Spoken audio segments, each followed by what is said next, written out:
Throughout my entire life, there's been this struggle of what am I?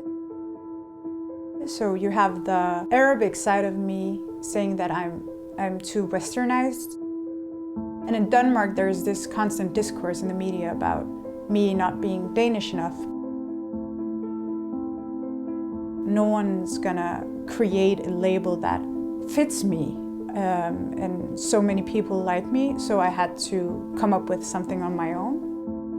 I'm Danish Palestinian. I can't say I'm the one or the other because I'm definitely both.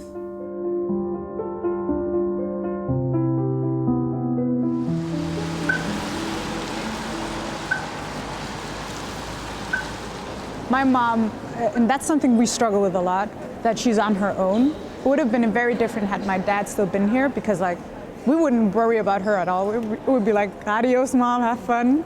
But since she is on her own, we always make sure to go home to Vejle at least in the weekends, and if I get an opportunity to, also during the week.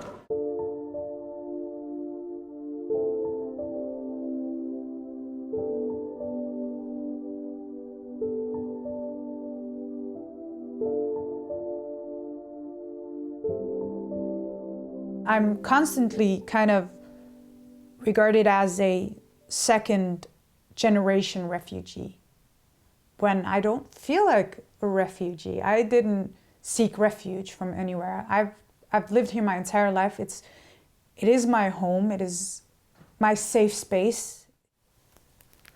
So this is a photo album of a few pictures of when I was a kid, and we lost my father to cancer 6 years ago, and each person is in their own state in life. So my brother is married, he has kids, the other one is married, and then me and my sister live in Aarhus. So having memories like these to look back on is just really important. I truly admire my parents because they are the literal definition of started from the bottom, now we're here. And they came here and none of them actually knew a soul.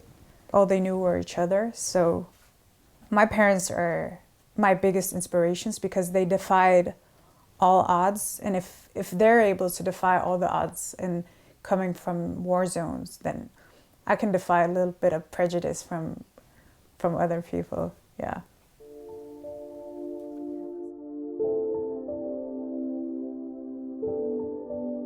I know the moral behind it and the beauty behind it, but I always had a difficulty connecting with it and deciding to wear it on my own. But I kind of went through some big life changes. I lost a bit of weight or a lot of weight, and suddenly my inner beauty and my intelligence wasn't as important because people were kind of stopping at my outer appearance. I started feeling okay, this is such a huge part of me, and I'm not able to identify with my fellow Muslims because we're not able to kind of recognize each other. I'm hyper aware of everyone around me, and I'm hyper aware of having to be a certain way. I don't feel like I'm allowed to have a bad day because I feel like there's this discourse surrounding people that look like me, that the majority of us are we don't fit in and we're troublemakers. My brother, when he moved to Copenhagen, he sent out an application for an apartment, and he sent out the exact same applications but changed the name, and he sent them to the exact same place, and he got offered a contract immediately at some places when he used the Danish name.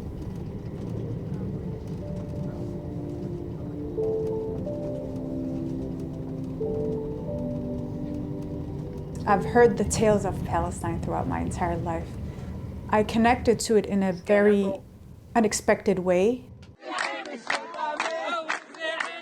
Visiting the places I had only seen in pictures and seeing the injustice that my parents had told me about. And then the religious part of actually acknowledging that this is something that is a huge part of me, and not only just something I've been brought up with, but it's actually truly a fundamental part of who I am. So that was kind of a complete journey of finding myself, and it's ongoing, but that was kind of the start of figuring out who I am and who I want to be. Næste station, Vejle.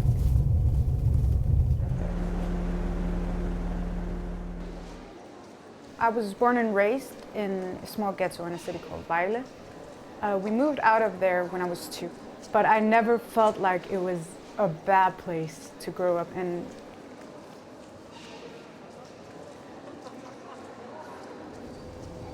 When I had to take the bus at home, my home was like one stop before the ghetto, and I was like very aware of the fact that I was getting off before the ghetto. Yeah, people knew that we were the ones who succeeded and moved out of the ghetto. But as I grew up, I started becoming a bit ashamed of like my train of thought, because we're not the only ones who succeeded, and you can succeed even though you come from this geographical area. That does not define you as a person and your success in your future.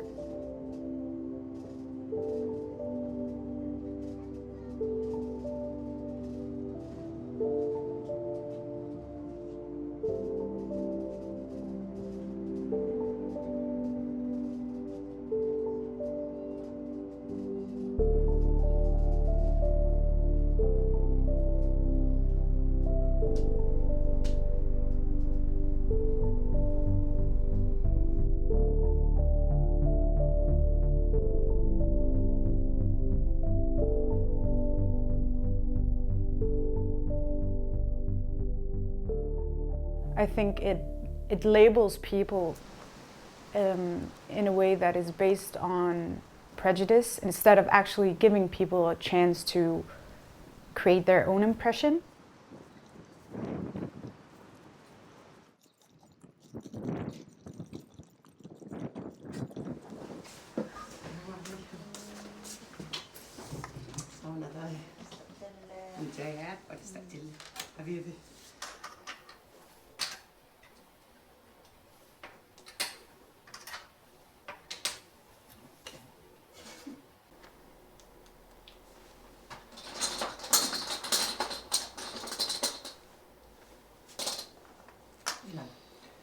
خلصت أمك أهو؟ Nej. هلا أمك Yes. Jeg er så stolt, at vi er en dansk, muslimsk, palæstinensisk kvinde. Og det er det, som selvom i starten jeg græd rigtig meget, da jeg kom til Danmark. Nu jeg elsker Danmark rigtig meget. Og jeg føler mig, at jeg er dansker. Og jeg føler mig, at jeg er palæstinenser. Meget stolt, at jeg er palæstinenser. Og for eksempel, jeg kan ikke sådan forestille mig nu, at jeg kan bo i et andet land end Danmark.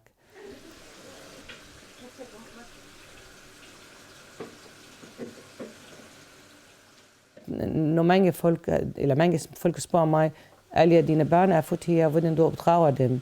Jeg siger, for det første, de bliver opdraget ligesom hvis du er dansker, du bor i London eller i USA eller sådan noget, så du opdrager dine børn som kristne, hvis de er kristne, eller jøder eller sådan noget. De bliver opdraget som muslimer, men det er nogle traditioner og kultur fra vores samfund, som ikke hænger sammen med religionen. Nogle, som jeg kan lide, og nogle, som de passer mig ikke. Og i danske samfund, det er nogle traditioner, som... Så derfor jeg tager de gode ting fra begge sider, og opdrager mine børn, at de skal være et sådan godt menneske.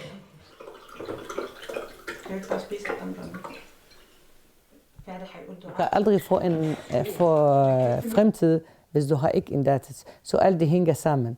Man skal beholde sin datter med sit liv, som man har haft før, men alligevel man skal have et liv i det nu, som man lever i.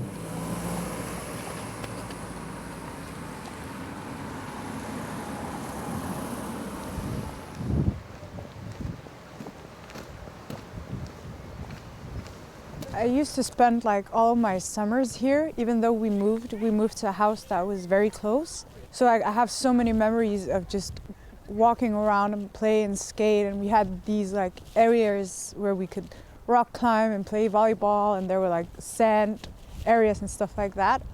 But when we did live here, we lived right here up there. It's always fun to kind of walk past it and think, okay, this is where our family started. There's some family friends.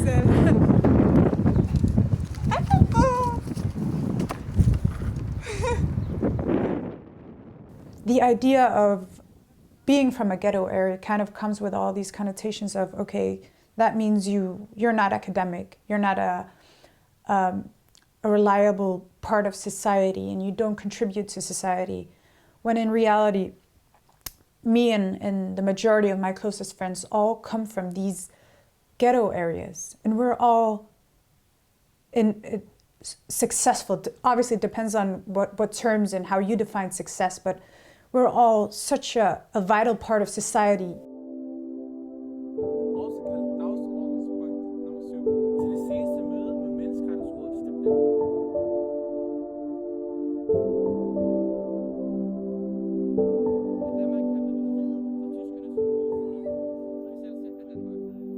We have like a network that reaches all the way to the UK and to Greece and all around Europe, for people kind of fighting for the same cause and meeting youth that has dealt with the same kind of identity crisis throughout their life.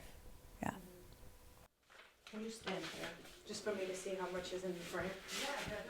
No, that's kind of rude. We're doing a campaign with the different departments of Pal Youth Europe. So we're just doing like this promotional video to kind of create awareness.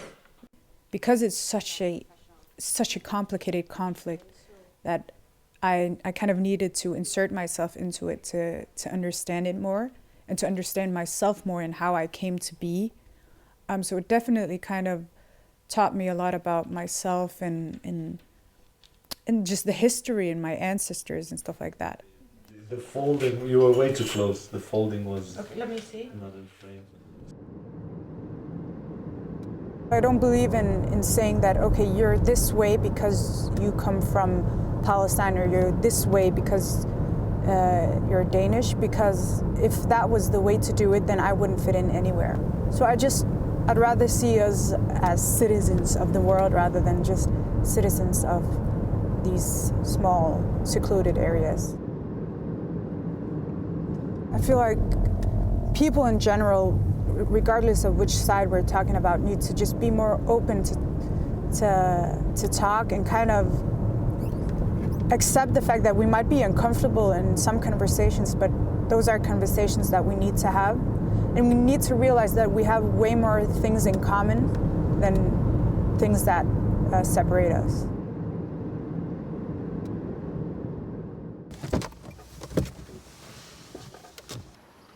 Just because I've come to terms with being Danish Palestinian, the majority of the society hasn't. And even if I was to completely let go of everything that made me Palestinian and everything that made me a Muslim, that still wouldn't be enough, because I still have this history of my genetics. No matter what, I won't be regarded as Danish. So I might as well do it my own way and figure out a way that makes me happy and makes me feel at peace. And that's my special term of being Danish Palestinian, I guess.